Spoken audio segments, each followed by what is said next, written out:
Hey fam, my name is Eve Maury, aka Maury, of That Football Episode Spurs Edition. I am a Spurs fanatic, a Spurs supporter. I've been rooting for Spurs since 2008. Love football. My dad, ever since I was young, got me watching international football and watching the clubs like Milan and Barcelona, Real Madrid.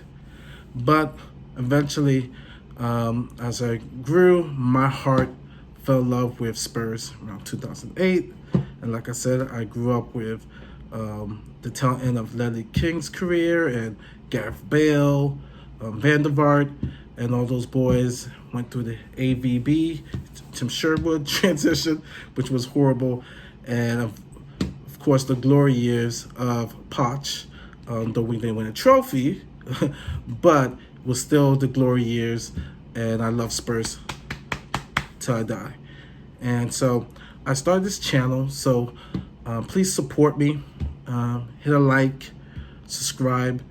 Sky's the limit of what will happen with this channel. I'm very open to provide my opinion, passionate opinion with facts on other channels that I've been following, other people that I've looked up to who started their channels. And so just definitely send me a DM or contact me, and I would love to join. I'm going to make this short video of just our year in review and where we are in the state of now as a club. I am based in Orlando, Florida, home of Travis Stock, which is owned by Joe Louis. I get to drive around a beautiful neighborhood called Lake Nona. Very successful neighborhood, Medical City. Joe Louis has done an awesome job with his properties. It is a travesty that when it comes to our club, that passion, that investment is not there. And I am heartbroken, also angered, and I am 100% Enoch out, Joe Louis out, Levy out.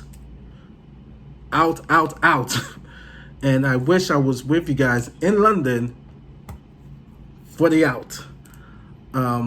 So it's discouraging, it's frustrating where they could be so successful with the brand, and they've done a great job with the brand. The supporters, Spurs supporters around the globe, I mean, it's a united family. It's a beautiful family. And now we're kind of divided, especially with which manager we're going to go with. Is it going to be Conte? Is it going to be Ten Hag? Or is it going to be Poch? And so, and I love Pochettino, and I really like Conte, but I'll talk about that later. So, making this raw video of just our year in review, the good, the bad, the ugly. The good was when we were in first place for a month. It was the first time since 2014 that we were in first. For those Jose outers, Jose Mourinho did have us in first. Now, before I go into that, my 9-to-5 job is a guidance counselor. I help students formulate a plan if they don't already have a plan. I help them formulate a plan, create goals and a vision within that plan. So it's discouraging that our team currently doesn't have a plan. And the two men that they sacked had a plan. Poch had a plan of rebuilding. We struggled. He got sacked. And then Jose had a plan. His plan was a plan that I was really big for in regards of having a team that would play counter-attacking football. Good defense and counter-attacking football. Having Kane and Sonny scored the goals. Lucas, this is before we got Gareth Bale, but supporting and backing Jose by signing the players who could play defense. So when we lost to Everton, The big surprise came when we went after Gareth Bale. And trust me, I love Gareth Bale, but we needed a defense. Yes, Jose went on TV and says, "Oh yeah, I'm all for Matt Doherty, who's rubbish, and all these other players." But in reality, he wanted Milan Skriniar. He wanted the Ruben Diaz. If he had a choice, it would have been those two guys rather than Gareth Bale. But we got Gareth Bale. And Jose did a masterclass that first quarter of the year when we were in first. Yes, our defense was pretty much duct tape defense, but it was working. It was working with what he had. And we beat Manchester United 6-1, which was sweet. And we were able to, get points ugly. 0-0 against Chelsea. 2-0. Second half, we played defense after Lo Celso's second goal against Manchester City, 2-0. And then we beat Arsenal 2-0. We scored the 2 goals, and we just played defense. For all those Jose outers, look at the teams who've been successful playing that type of style. Because we'll always go back to our DNA. Oh, our DNA, it's pretty attractive, progressive football. And I get that, and I understand that. I love attacking football. But the teams who have been successful recently, or in the past, Atletico Madrid, winning 1-0, 2-0, 1-1, 1-0, just won their second La Liga in 10 years. Go talk to the Atletico fans and see if they want to trade their La Liga championship for beautiful football. Yes, I would love to win playing attractive football. But we've come to that point where we win at any cost. You play to win the game. There's a famous NFL coach called Herm Edwards. His name is Herm Edwards, and he said this famous line: "You play to win the game." And come to a point with Spurs where we only have 1 trophy in 20 years playing that beautiful, attractive football. 1 trophy. It's come to a point where we want to win trophies. I don't care if it's playing attacking progressive football or counter-attacking football, defensive focus, we play the counter. Don't care. I want to win a trophy. I want to win a trophy for Harry Kane and for the fans. We want to win a trophy. And I'll mention that later on in regards to Conte and what he offers, to our style of playing football.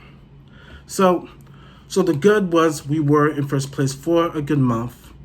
Then we took a blow when we lost to Liverpool, and we never recovered.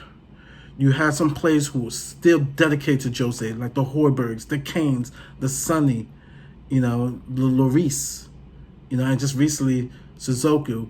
Though I thought he was one of the players who quitted, the Winks and the Dyers who came entitled.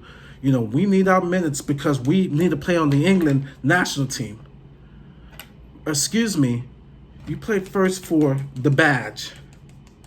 Play for the badge. All year, those guys played like rubbish. They played like hot garbage. What's hot garbage? It's different from regular garbage. Hot garbage is when you go to a landfill and they're burning that garbage and it reeks that smell. That was Eric Dyer. That was Harry Winks. Hot garbage. They're on top of the list along with Suzuki, who needs to go. Lamela, his expiration date is gone. He's like spoiled milk. He needs to go. Thank you for the nice Rabona. Thank you for running around, which is great. You're always running around aimlessly, but in the final third, you are a horrible passer. Inaccurate. Dele Alli, another episode I'll get to him. Always killing an attack with some stupid flick. And yes, when it works, it looks nice, but we needed a better center attacking midfielder, a better CM. Yeah, I'll get to that on another episode.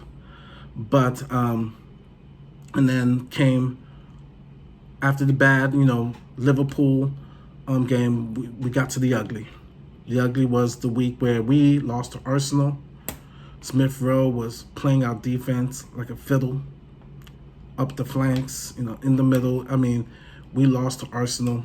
We didn't show up. We had no passion. We had no fight. We were horrible. Then we lost to Dynamo. We thought it was over because we won the first leg 2-0. And I'm at work. I'm trying to watch the game and concentrate at work. And I'm just dropping F-bombs. I'm just mad because there's no way we lose to Dynamo. And then, fast forward 6 days before the cup final, where the ugly got even more ugly, we sack a coach whose expertise is winning cup finals. And replace him with a yes man, or I'm going to play my friend's man, Ryan Mason. And one thing that frustrates about our fan base is that sometimes we're just too nice. Oh, we can't criticize Ryan Mason. He did a horrible job, in my opinion, with the team selection, number one. Just knowing the tempo of the game in preparation. There's no way Tanguy is sitting on the bench against Manchester City in a cup final when you know Manchester City presses. You need Tanguy to beat the press. You play Harry Winks, who always passes the ball backwards or goes to the sideline. Really? Oh, he's one of our own. We can't criticize him. Ryan Mason is a grown-ass man. He said yes. That's the end of it. He is open to critique. He is subject to criticism. Then the Aston Villa game, the Leeds game, we dropped points, and we still had a chance to finish top four. And I would have liked to see Jose finish it out before we sack him. So now we're in the state where we have no plan. I mentioned that earlier in working with my students. We are a Premier League team, a professional organization, a club, a top 6 club, and we're being run like we're a pub team or a pickup team. Pickup team meaning, okay, let's play a pickup game of football, soccer. I'm gonna pick you. The incompetence of not having a coach, day 44, day 45, and we still don't have a coach, manager. It's inexcusable. It's laughable. People are laughing at us. We don't have a plan. We don't have a vision. I was so mad when watching Leicester win the FA Cup. They won with that same style, defense and counter-attacking offense. They won the Premier League that way. They won the FA Cup. Heck, even Chelsea against Manchester City won with that style. A Champions League. They got Tuchel to come in. They had a plan of what they were going to do and what their team is going to be like.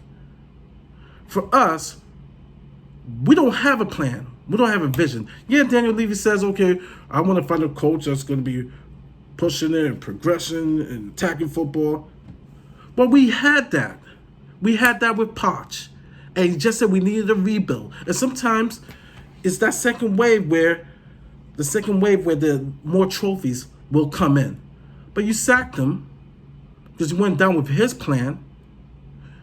You didn't fully back Jose's plan. You sacked him too. And now we're back to square one in regards to who is going to be the leader of our club. So now comes to much debate. And this is where now it's dividing our fan base. Do we bring back Poch? It's going to be pretty hard. PSG is playing hardball. All Poch has to do is say, hey, I'm resigning. I'm gonna join you guys, and we're gonna rebuild, and hopefully keep Harry Kane to stay, convince him to stay. which, he's doing a lot of talking. It's my choice. Well, he got 3 years on that contract. Daniel Levy will have the final say. If there's any good news, is that Daniel Levy will have the final say. But then if we eventually sell him, who's going to be spending that money? Daniel Levy and Steve Hitchen. And you know what happened last time. The players that we brought, Soldado, Lamela, yeah. Disaster with those 8-7 players that we got last time. So Kevin Vimmer, it comes to mind, Nadoku, yeah. But if we got Poch back, it will help some of the players that I will still want to keep, like the Bergvine, Tanganga, and it would help some of the young players to develop. Maybe see a resurgence with Dele Alli, though I still kind of want to sell him, and I'll talk about that in another episode. But also too, Pochettino will have to come back and have more say with the transfers. So let's see if Daniel Levy is going to stick to his word. If Pochettino was able to come back, because I know Poch will have to bring that up. I must have authority or a huge influence on the transfer market and how this club is going to go in the future. Conte, who I really like, will ruffle some feathers. That's what we don't want, Conte. Our club needs it. Our board needs to have their feathers ruffled. Our players who act like babies, they're sucking their thumb. Get them out. Conte will come in, Winks, get your ass out the club. You too, Eric Dye, or anybody else who is selfish and who is not playing for the badge. Conte will play a nice football. I've watched some of Inter's games where the wingbacks are used a lot. Play sometimes the 5 in the back. So can you imagine Reguilon and Max Irons coming down the flanks, and then we have our center backs in Anderson from Fulham, Skinnard, if we could get him, Milan, and get Toby or Tanganga, playing as our center backs, or Joe Rodon. I mean, we'll be set in the back, and then we'll be going to attack with Tanguay and Højbjerg, Sonny, Bale if he comes back on loan, and Kane. That's a club that I can see be top 4 and challenge for the Premier League. So, for those who are like, oh, we don't want Conte, he's so hard. But we need that. We need that. But yes, it will involve Daniel Levy shedding his ego big time, the board shedding ego big time, and it's going to involve a lot of investment. But what's the problem? We are the 8th richest club in the world. Spend the money. Joe Louis is making money. I get to see it. He's pumping money into the Orlando economy. And then there's Ten Hag, who's going to bring that Ajax influence into the club. Great, bring him in. But it might mean that we may lose Kane. Kane may say, this is starting really from scratch. So, those are our choices. Notice I'm not mentioning Rafa Benitez. Hell no. Roberto Martinez. Hell no. Harry Potter. Graham Potter. No. No.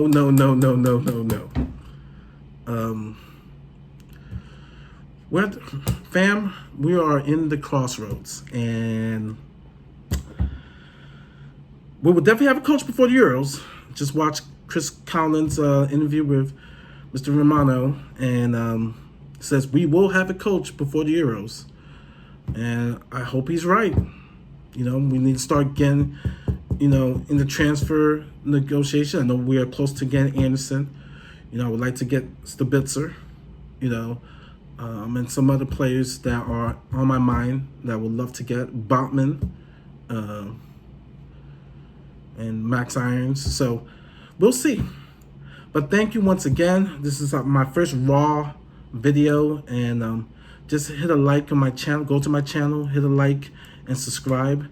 And sky's the limit. Sky's the limit with this channel. So, guys, enjoy your day, and come on, you Spurs. Keep your head up. Come on, you Spurs.